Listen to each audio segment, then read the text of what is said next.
শামিনুল মণ্ডল। তারপরে আব্দুর রহমান, তারপরে দুই আব্দুর রহমান আছে।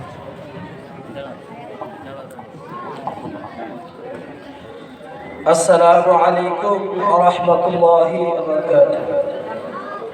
نحمده ونصلي على رسوله الكريم أما بعد فأعوذ بالله من الشيطان الرجيم بسم الله الرحمن الرحيم أن اشكر لي ولوالدي صدق الله العظيم وقال النبي صلى الله عليه وسلم هما جنتك ونارك أو كما قال عليه الصلاة والسلام. সমস্ত প্রশংসা সেই মহান আল্লাহ রাব্বুল আলামিনের জন্য, যিনি মহিয়ান গরিয়ান সর্বশক্তিমান অনন্ত অসীম দয়াবান কৃপাবান, সমগ্র সৃষ্টি জীবজার করে গুণগান। তার শুকরিয়া স্বরূপ আমরা সকলে বলি আলহামদুলিল্লাহ। তারপরে করে জানাই জানাবে মুহাম্মদ মুস্তাফা আমির আল্লাহ সাল্লাল্লাহু হযরত মুহাম্মদ মুস্তাফা সাল্লাল্লাহু আলাইহি ওয়াসাল্লামের প্রতি লাখ কোটি দরুদ ও সালাম শোনাবেন আল্লাহুম্মা আমিন।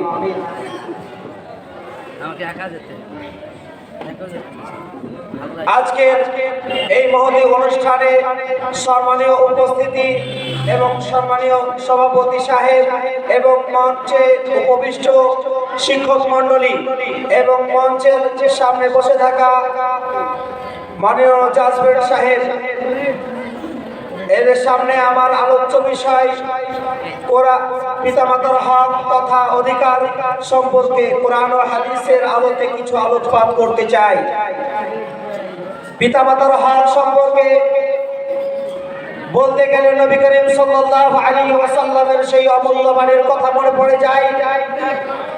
ইবনে মাজাহ শরীফের মধ্যে হযরত উমামা রাদিয়াল্লাহু বলেন, উমামা রাদিয়াল্লাহু পুত্র বলেন, ইন্না রাজুলান ক্বালা ইয়া রাসূলুল্লাহ সাল্লাল্লাহু আলাইহি ওয়াসাল্লাম মা হাক্কুল ওয়ালিদাইনি আলা ওয়ালিদিহিমা।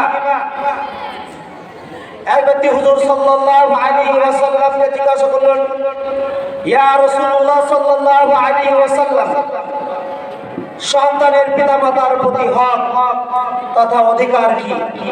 রাসূলুল্লাহ সাল্লাল্লাহু আলাইহি ওয়াসাল্লাম তার উত্তরে বললেন, হুমা জান্নাতুকা ওয়া নারুকা, তারা উভয়ে তোমার জন্য জান্নাত অথবা জাহান্নাম।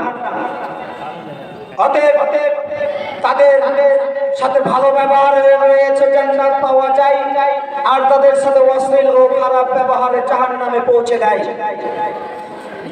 এই কথা পিতামাতার হক সম্পর্কে বলা হয়েছে যে যতক্ষণ পর্যন্ত জিহাদ ফরজ না হয়, ফরজে কিফায়া স্তরে থাকে, কোন সন্তান পিতামাতার বিনা অনুমতিতে জিহাদের ময়দানে যোগদান দেওয়া বৈধ নয়। বুখারী শরীফের মধ্যে এর সম্পর্কে বর্ণনা করেন হযরত আব্দুল্লাহ ইবনে ওমর রাদিয়াল্লাহু তাআলা বলেন, জাআ রাজুলুন ইলা নবী সাল্লাল্লাহু আলাইহি ওয়াসাল্লাম ইন্নী উরিদু জিহাদ। একজন ব্যক্তি রাসূলুল্লাহ সাল্লাল্লাহু